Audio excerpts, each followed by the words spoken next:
बिहार की चर्चित coaching industry में शुरू हुआ विवाद अब एक ऐसे मोड़ पर पहुंच गया है जहां राजनीति, पुलिस जांच और रहस्यमयी मौत एक दूसरे से उलझती नजर आ रही है। ज्ञान बिंदु जीएस एकेडमी के संचालक रोशन आनंद के छोटे भाई प्रिंस यादव की नेपाल में संदिग्ध परिस्थितियों में हुई मौत के बाद अंतिम संस्कार में काफी भीड़ उमड़ी। सोमवार को बेऊर जेल से जमानत पर बाहर आने के बाद रोशन आनंद ने अपने भाई के अंतिम संस्कार से पहले मीडिया के सामने सीधे तौर पर खान सर के नाम से मशहूर फैसल खान पर निशाना साधते हुए कहा कि इन लोगों ने मिलकर मेरे भाई को मार दिया। देखिए, मीडिया से बातचीत के दौरान रोशन आनंद ने बेहद तीखे शब्दों का इस्तेमाल किया है। अब उनके स्टेटमेंट का जिक्र कर लेते हैं। उन्होंने कहा कि फैजल खान सुबह से शाम तक सिर्फ षड्यंत्र रचते हैं और उन्होंने पटना पुलिस को भी गुमराह कर रखा है। रोशन आनंद ने कहा कि फैजल खान पढ़ाते नहीं, यानी कि खान सर के बारे में उन्होंने कहा सिर्फ षड्यंत्र रचते हैं। पटना पुलिस उनका सहयोग कर रही है। मेरा नहीं, मेरे भाई की मौत को सामान्य घटना बताने की कोशिश की जा रही है, लेकिन ऐसा मैं नहीं होने दूंगा। उन्होंने कहा कि वो कानून और न्याय व्यवस्था पर यकीन करते हैं और जांच एजेंसियों को पूरा सहयोग देंगे। आपको क्या है इस पूरे खबर को लेकर शुरुआत से आपको पूरी जानकारी देते हैं, क्या पूरा मामला इसे समझिए। 2 जून की रात पटना के मुसल्लपुर हाट इलाके में विवाद शुरू हुआ था। Khan global studies coaching centre के बाहर करीब 20 लड़कों ने कथित तौर पर पथराव किया। हमलावरों ने तोड़फोड़ भी की और इसके बाद खान सर के सुरक्षा गार्ड ने आत्मरक्षा में हवाई फायरिंग की थी। हवाई फायरिंग का वीडियो भी सामने आया। खान सर की शिकायत पर पुलिस ने कार्रवाई की। आपको मालूम है, सीसीटीवी फुटेज के जरिए कई जो तस्वीरें हैं निकलकर सामने आई थी। ज्ञान बिंदु जीएस एकेडमी के निदेशक रोशन आनंद को गिरफ्तार किया गया। उन पर हमले की साजिश रचने का आरोप लगा। गिरफ्तारी के बाद उन्हें बेऊर जेल भी भेज दिया गया था और इस मामले में उनके छोटे भाई प्रिंस यादव को भी नामजद आरोपी बनाया गया। 14 जून 2026 को प्रिंस यादव का जो शव है नेपाल के विराटनगर के एक होटल में मिला। मौत संदिग्ध परिस्थितियों में हुई थी। पुलिस और स्थानीय मीडिया के मुताबिक उनकी आंख पर चोट के निशान थे। हत्या और जहर दिए जाने की आशंका जताई गई।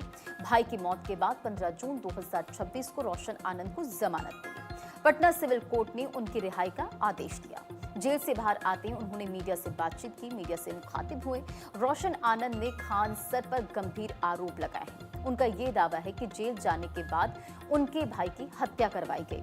उन्होंने खान सर और किसान कोल्ड स्टोरेज के मालिक पर साजिश का आरोप लगाया। इन आरोपों की आधिकारिक पुष्टि जांच एजेंसियों के द्वारा अभी तक नहीं की गई है, लेकिन इस पूरे केस को लेकर इन्वेस्टिगेशन जारी है। अब जेल से बाहर आने के बाद रोशन आनंद खान सर पर भड़के हुए हैं। रोशन आनंद ने खुद को सनातनी हिंदू बताते हुए कहा कि वो किसी तरह का टकराव नहीं चाहते, बल्कि न्याय चाहते हैं। उन्होंने कहा कि मैं सनातनी हिंदू हूं, मैं पटना पुलिस का पूरा सहयोग करूंगा, मैं न्याय व्यवस्था पर भरोसा मुझे है। मैं चाहता हूं कि मेरे भाई की मौत की निष्पक्ष जांच हो और सच्चाई सामने आए। अब बड़ा सवाल यह है कि क्या ये विवाद अब खान सर की गिरफ्तारी भी करवा सकती है। इस विवाद को लेकर आप देखिए, लगातार बिहार में सियासत भी हो रही, माहौल गर्म है। राजीव कमल इस खबर पर अधिक अपडेट के साथ कनेक्ट हो चुके हैं। राजीव, ये पूरा मामला रोशन और खान सर के बीच जो चल रहा है, इसे लेकर पुलिस की टीम किस तरह से इन्वेस्टिगेशन कर रही है, क्या कुछ चल रहा है अभी?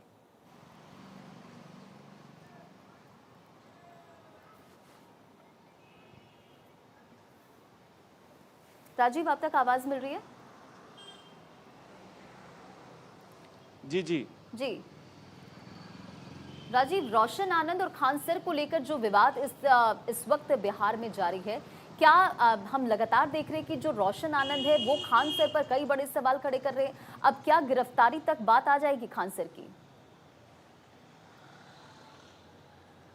देखिए, रोशन आनंद के जेल से बाहर आने के बाद उन्होंने प्रेस कॉन्फ्रेंस किया। कई बार उन्होंने जब जेल से बाहर आए तो उन्होंने बड़ा आरोप खान सर पर लगा दिया। उन्हें कहा कि इस साजिश में 2 लोग हैं। उनमें उन्होंने कहा कि फैजल खान जो उर्फ खान सर हैं, उनके द्वारा ये साजिश करके हमारे भाई की हत्या कराई गई है।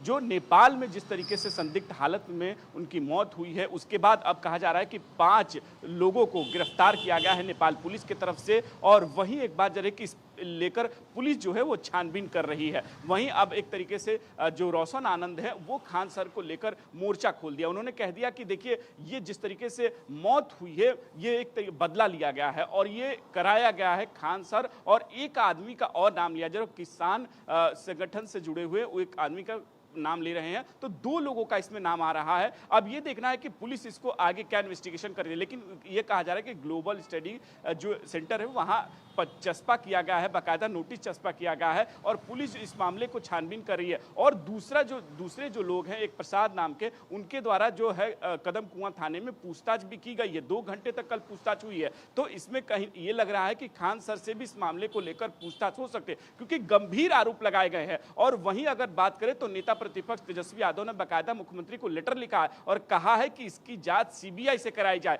रोशन आनंद ने भी इस बात को दोहराया और कहा है कि सीबीआई से जांच हमारी भाई की मौत की कराई जाए और ये लोग जो है इसमें मिले हुए हैं। तो देखिए मुश्किलें खान सर की बढ़ सकती हैं। पुलिस हो सकता है कि इस मामले को लेकर उनसे पूछताछ भी करे और आगे हो सकता है कि गिरफ्तारी इस मामले में आगे हो सकती है। लेकिन अब जरूर है कि इसको लेकर गंभीर विषय बने हुए हैं क्योंकि खान सर पर यह प्रश्न खड़ा हो रहा है।